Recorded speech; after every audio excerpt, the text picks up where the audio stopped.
I'm Rear Admiral Thomas M. Dykers, retired. In the entire history of undersea warfare, it is doubtful that any submarine ever experienced more bitter frustration or endured so much agony as the USS Perch. A first-class fighting ship, manned by a well-trained and efficient crew, she commenced hostilities with every expectation of a long and successful career. But from the very start, the Perch was dogged by almost every kind of misfortune that could befall a submarine. Her ability to take it and the heroism of her crew is a shining entry in the records of the silent service. On December 10th, 1941, 3 days after the sneak attack on Pearl Harbor, Japanese planes struck at Manila. While the attack came as no surprise, the state of unpreparedness is best described by the message radioed by the pilot of a flying boat. Have sighted enemy planes. Please notify next of kin. The Perch, with 2 engines out of commission, had no choice but to limp out into the waters of Manila Bay and submerge. In retrospect, it was an indication of the troubles to come.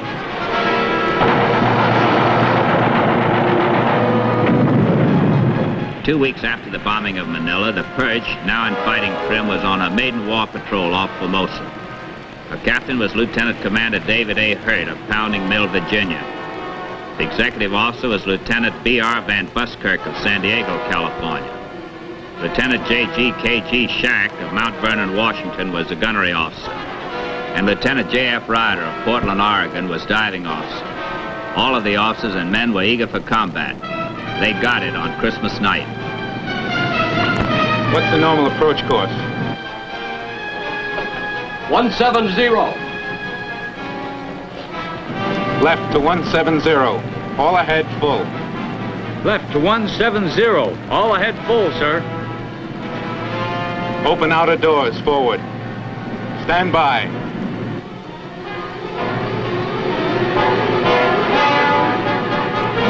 I've got the TBT on the lead ship, Van.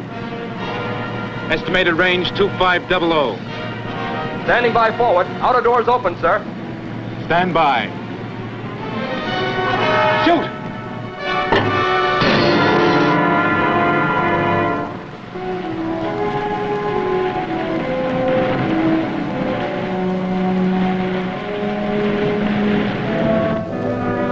But something went wrong. The last torpedo was running erratically. The rudder, which normally flicks quickly from one side to the other to keep the torpedo on its course, had stuck on full right.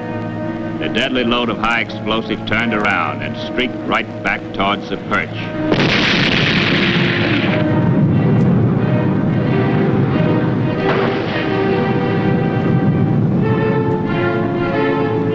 Van, come up to the bridge. Captain, that first torpedo prematured. It's a good thing it did. It was a circular run. Came right back at us. Left, full rudder. All ahead, full. If it hadn't have been defective, we'd have had our first sinking. First circular run I ever saw. It was heading right for us when it broached and exploded about 30 yards away. A fine way to start the war. Yeah. Manila had been declared an open city. Port Darwin in Australia was now the base of operations for the submarine. It was considered imperative that this knowledge be kept secret as long as possible.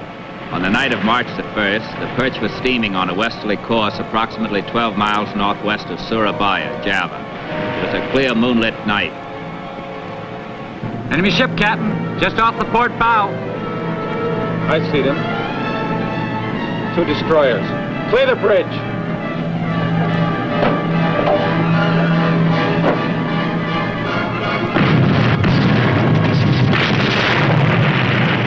Anybody hurt? No, sir. No injuries. Van, check for damage. Aye, sir. There's a hole in the conning tower fairwater just above the deck. I don't know whether we can dive. Come on up. We've got to dive. Dive! Dive!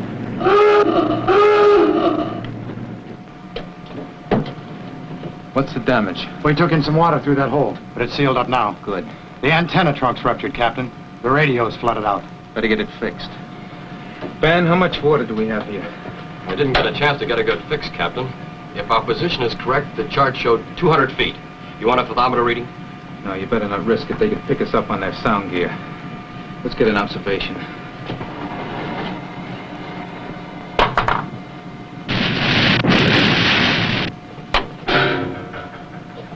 Bearing. Mark. Range. Mark. 1,800 yards. Angle on the bow, starboard 20. At present course, you'll be in position for a stern tube attack. Make ready the stern tubes. Make ready the stern tubes. And rigged for depth charge. Rig for depth charge. Whether we get this fellow or not, the second destroyer will be all over us.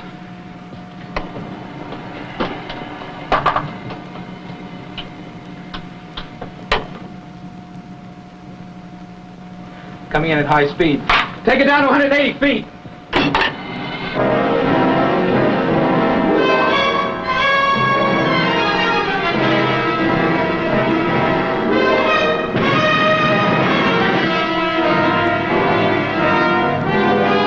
$110 feet.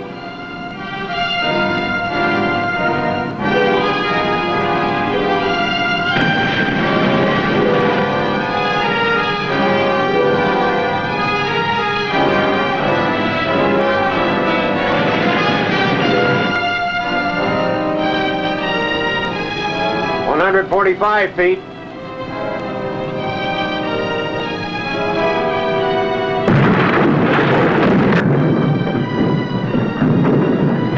Captain, we're on the bottom at 147 feet. All stop.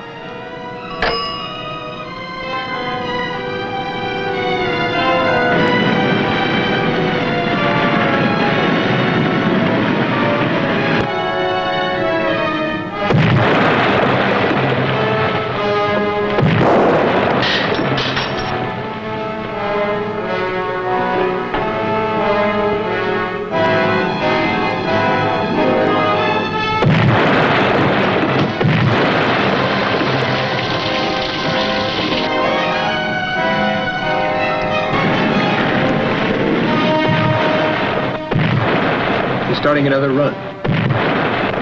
They're going off right over us. We're being pounded into the mud. It's better than exploding below us. This one underneath and that'll be it. What's that? Sounds like a depth charge landed on deck. It's rolling off.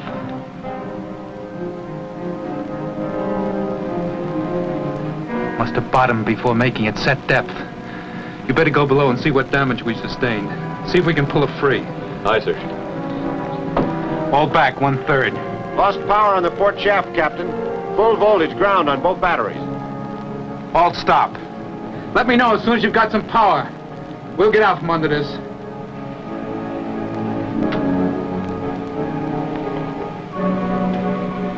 You just have to sweat it out, son. It's okay, Captain. Just don't like sitting here.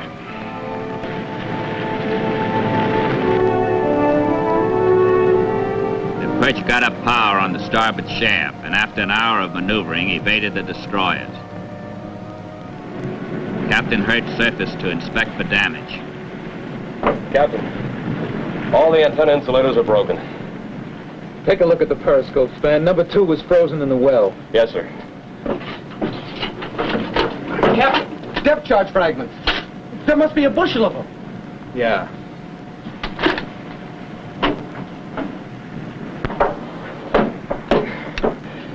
Periscope lenses are broken, Captain. Both of them? Yes, sir. And they're both flooded. Engine room? Aye, aye, Captain. How does it look? Number 1 main engine ran away on starting. Number 4 camshaft is broken. Can you get underway? Well, number 2 main motor is gone, Captain. The starboard shaft is out of line. I've got number 2 engine on battery charge, and number 3 is ready to go ahead on propulsion. We can make about 1/3 speed, but we're gonna rattle like a bucket of bowls. Starboard ahead, 1/3. Control room? KG, what's the damage? Our depth gauges are gone. That last string broke every one of them. If we have to dive again, we'll be stone blind. No periscopes and no depth gauges. How are we for leaks? Well, we got one break, Captain. That second string of charges opened the battery exhaust valve, and the next one reseated it. Maybe our luck's changed, huh? Perch was battered, but not out. She had a full load of torpedoes, and her deck guns were intact. Creeping along at 1/3 speed on the starboard screw, she went looking for revenge. An hour later, with dawn only 2 hours away, 2 destroyers, possibly the same 2, hove into sight. Captain Hurt made for the bottom 200 feet deep. Stopped all the machinery. The noise from the warp shaft would be a dead giveaway. Unfortunately, she had already been sighted by the destroyers.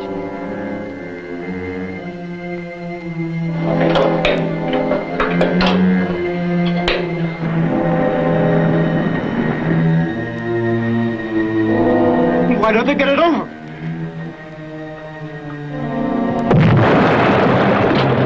Emergency lights!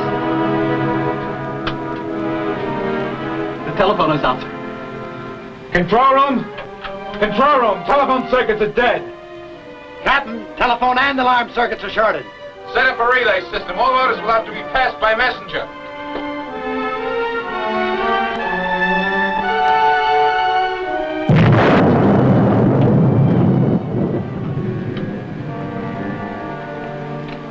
The sound head's out of commission, Captain. I can't hear a thing. We're deaf as well as blind. But we're not dead yet.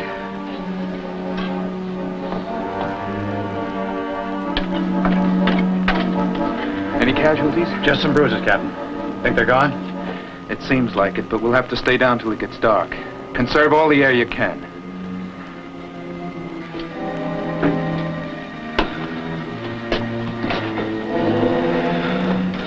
How does it look, Captain? Not too good. I don't know whether we can get up enough power to break free of the mud. The main ballast tanks won't hold air. Might just be the vents. Put a man on all 14 main ballast emergency vents to operate them by hand. And pass the word, every man is to wear or carry a life jacket at all times. Are you going to abandon ship, sir? Until we have to. We may never get off the bottom, Van. We're not much more than a hulk. Why the life jackets? We'll help the men to think we're going to make it to the surface. They need it.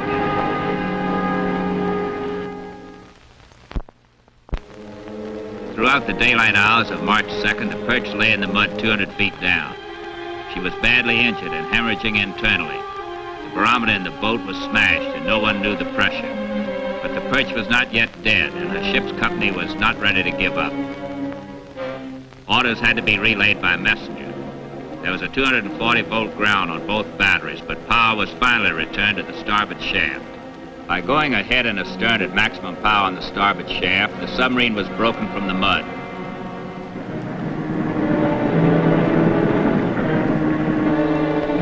Brace your feet. Like this.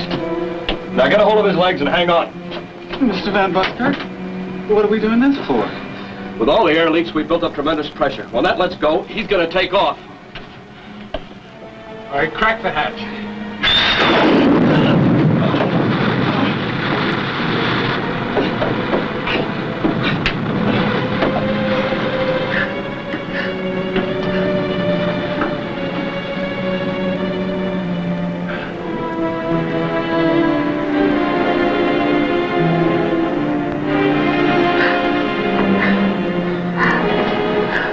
Inspect the damage. She's dead, Captain, that's all, just dead. Keep at it, son. There are 2 other boats in the area. If you could get a message out, we could do the best you can.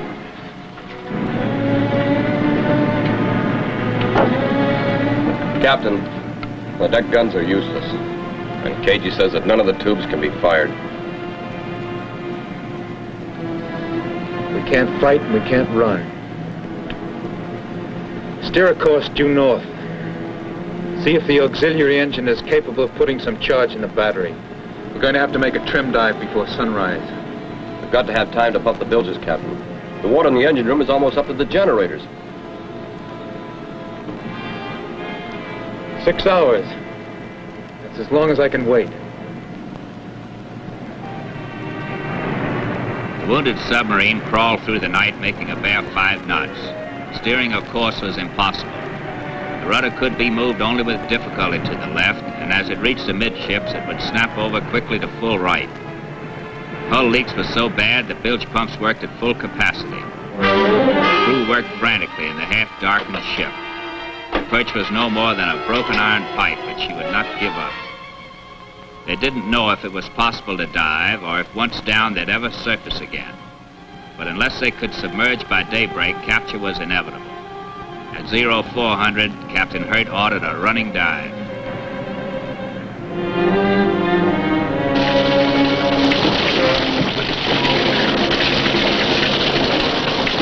Heavy, I can't hold it. Blow all ballast tanks. Blow all ballast tanks! Blow all ballast tanks!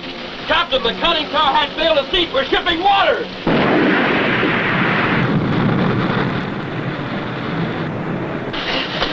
The hatch is bent. There's a half-an-inch opening. All right, open the hatch.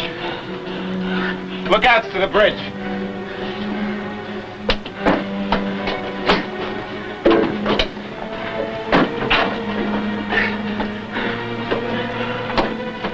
Keep working on it, Van. We've got to make it seat. Yes, sir. Captain, engine room hatch won't seat. Water pouring in.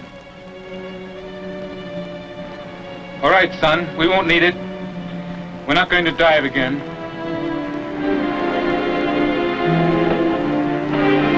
The submarine could not dive, and on surfacing could not bring her stern out of the water. Only the forward half of the deck was exposed. Her course was erratic, and water in the engine room bilges was up to the generators. It was only a matter of time before she lost way completely. The Perch was a dying ship. I don't think we can keep her up much longer. That's pretty certain, Captain. If we have to scuttle, make sure every vent is open. We've got too much secret stuff to let her be captured. KG, get a sack for the code books and ciphers. Aye, sir.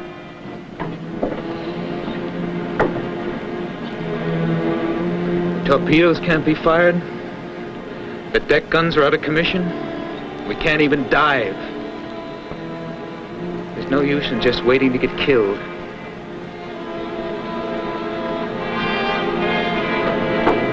Captain!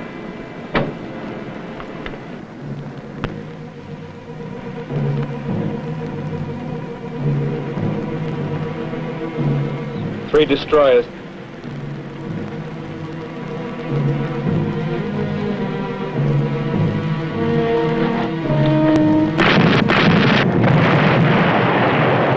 All hands! Abandoned ship! All hands! Abandoned ship!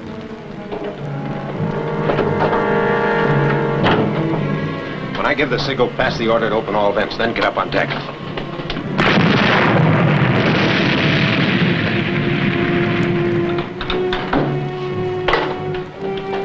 Open all emergency vents! Open all emergency vents! Open all emergency vents! Open all emergency vents! Is everyone out? All out, Captain.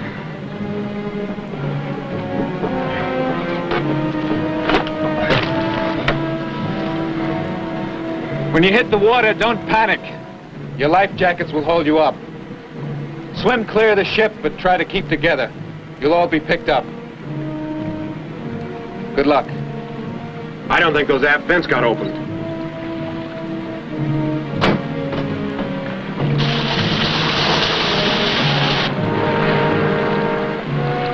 Where's KG? He's gone below. All the vents weren't open.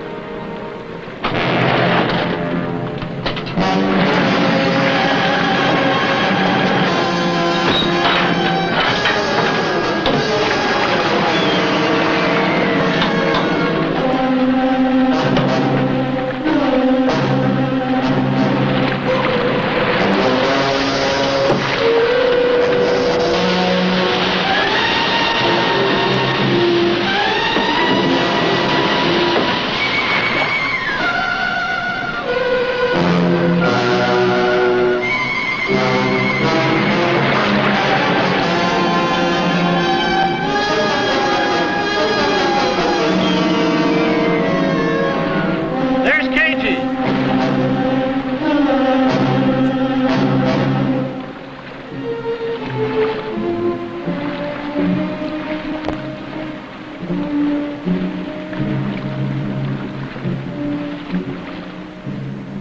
Ben, they're going to interrogate us, so don't mention Darwin. Good evening. You're the commanding officer? Lieutenant Commander David Hurt of the Perch. I have a few simple questions I must ask. Understand? What is your home base? Manila. But Japanese troops have occupied Manila. They hadn't when we departed. And you've been at sea ever since? That's right. Please draw your course on the chart, Commander.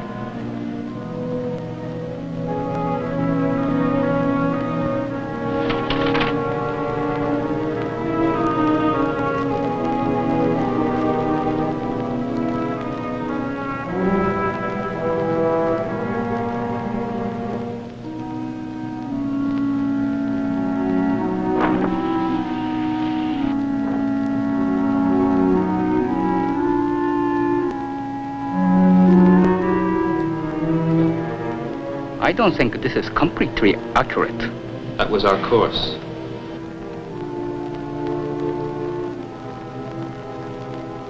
Do you know what that means, Commander? Got a pretty good idea. Then write in the dates.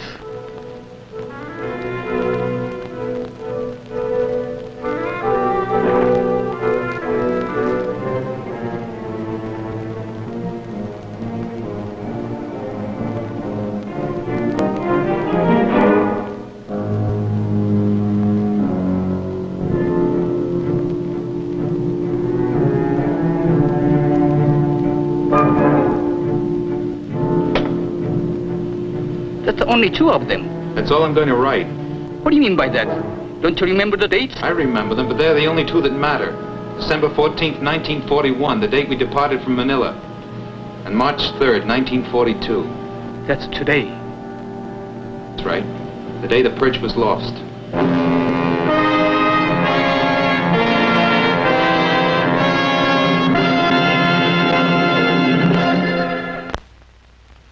I'll be back in a moment with our special guest.